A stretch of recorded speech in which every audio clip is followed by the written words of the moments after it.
actually he is a world traveler, who will soon be disappearing and heading back up north so he can enjoy all of the cool breezes of summer and spring and see the world turn green again. 7 minutes.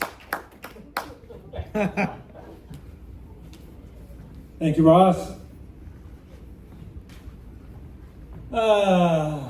Yes. 2 days ago, I was told something that I've been pondering ever since. A man from New England, you know where that is, New England? How many of you from New England? You know there are things west of Pittsburgh? There's life west of Pittsburgh. There really is. This man from New England said to my wife and me, you know, I've never met anybody from Iowa, but I always had a different picture of them. I never pictured people like you being from Iowa. Now, what did that say to me? Did it mean we were unusual for Iowans? Or did it mean this guy didn't know anything? He didn't know anything. Because we are not unusual for Iowans. There are a lot of people who are globally connected who live in Iowa. It's a way of life. The agricultural industry has sold products overseas from the beginning of the United States of America and continues on now. And it requires that the people that live there know something about more than just the state they live in or the region of the United States. They need to know something about the world, which means I have been to Ukraine, Dnipropetrovsk, which is now known as Dnieper. But that's not what my story is about tonight. My story is about two Iowans who I have known for about 30 years. They live in the Dominican Republic. Actually, they don't live in the Dominican Republic. They snowbird to the Dominican Republic. And every year that I've known them, I don't know how many years, maybe 30 years, when are you going to come down and see us? Why was always my response. I didn't know anything about the Dominican Republic. I should have known something about them, though. They are from Iowa. They know what's going on in the world. They know where the good places are. Tell you a little history about them. They were teachers. She was bilingual in Spanish and English. He was an elementary teacher. They got married maybe 30 years ago, 25 years ago, and that's when I first met them. They came to a seminar that I was doing on global education, and the seminar was in Taos, New Mexico. They came there driving across the U.S. wanting to attend my seminar. Okay, you can attend the seminar, I guess. And we've been friends ever since.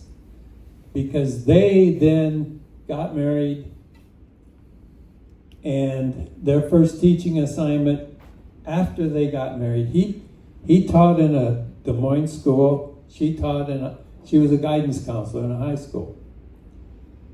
But they had the wisdom to go teach overseas every 5 years or so. Their first assignment was in Saudi Arabia during the Gulf War. And they were in Riyadh, where Saddam Hussein was sending all the bombs over to Saudi Arabia. They survived that, but they were at the time fortunate enough to work for Aramco, which is the Arab oil industry. They hire the teachers, they pay them a salary, they provide their housing, they provide their food, they provide everything, so that they never had to spend any money, any of their salary. They would save their salary. They'd worked there for 7 years, they came back to Des Moines. We were friends with them all the time, and they'd say, oh, we had one time. And I said, did they hit you with the bombs? No, they didn't hit us with the bombs. Okay, everything's cool. After that, they taught for 5 years there. Then they went to Malaysia. and taught for another 5 to 7 years in Malaysia. Then they came back to Des Moines. We were friends again. We hung around, did things together. How was Malaysia? I've been to Malaysia. Oh yeah, did you do this? Yeah. Did you go up to the towers, the 2 towers that at that time were the tallest buildings in the world? Not just one building, but 2 of them of equal size. They were the tallest buildings in the world. Taller than the Sears Tower, not Sears Tower anymore, in Chicago. They came back here. Their next assignment was going to be in the Dominican Republic. That was 21 years ago. They knew when they went to the Dominican Republic it was going to be their last assignment. So they built a house in the Dominican Republic. We went to visit them this year in their house. They picked us up in a Jeep and off we went up. We took a bus up Santo Domingo and places, and then we got where they picked us up. And we're going up this old rocky trail up this mountainside, and down on the right was a bird farm, and as we went on up higher, it got rockier and harder to get up, and eventually we got out and walked and climbed to get up there, got to the top.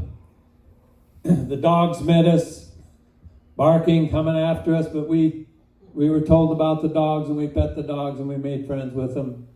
Then we went in the house. But when we went in the house, we just went in one door. And we came into a room that was shaped like this. Imagine this being much bigger, almost as big as this room. Of stone, flat stone all the way across. And as we get out to the edge, this is the edge, there's a swimming pool right here, right in their living room. And the swimming pool then drains down over the edge, comes back up through pumps, and it's that self-sustaining type of pool. It's right here in their living room. If I'm sitting back here on the couch, there's no wall here. There's no wall there. There's no wall there. I'm looking out. I'm seeing the swimming pool. Beyond the swimming pool is a jungle all the way down to the beach. The beach is the Atlantic Ocean, or Caribbean Atlantic Ocean, out facing the north. Las Terrenas is the name of the place. There's one building, one room over here, bedroom. Behind us is a kitchen. On the other side is the other bedroom, and then down below there's another bedroom. Those bedrooms have their own bathrooms and so forth. And everything is sitting on this plateau sort of thing, overlooking the scene that I just told you about. Down through the jungle to the beach and the Atlantic Ocean out on the horizon. And we would sit there in the evening looking out at this view. Or in the morning, I would get up and get in the pool and wake myself up in the pool and sit in the couch and have my cup of coffee looking out at the Atlantic Ocean. They've lived there for the last 21 years. They come up, they snowbird too. We get together in Des Moines when we're both there. But we had no excuse this time, when we're down here in Florida. They said, you're not far from us. You come on down. So we did. They both speak Spanish. They took us around Las Terrenas, and it was memorable of every other tropical small town I've been in. The traffic of motorcycles, bicycles, trucks, cars, pedestrians, all trying to get across the same street.